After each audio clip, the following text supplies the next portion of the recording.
valve cams yan, nakalagay natin. Ito yung DRT update lang sa ginagawa natin. Port yan, medyo polish na konti. Habol pa tayo konti dyan sa sunod na araw. Sa exhaust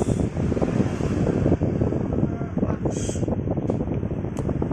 Check lang natin ang overlap ng cams ni Louie Cambao. ETC naka 0-0 tayo ngayon. Wala pang clearance yan mga bossing. Ayan, nilagyan yan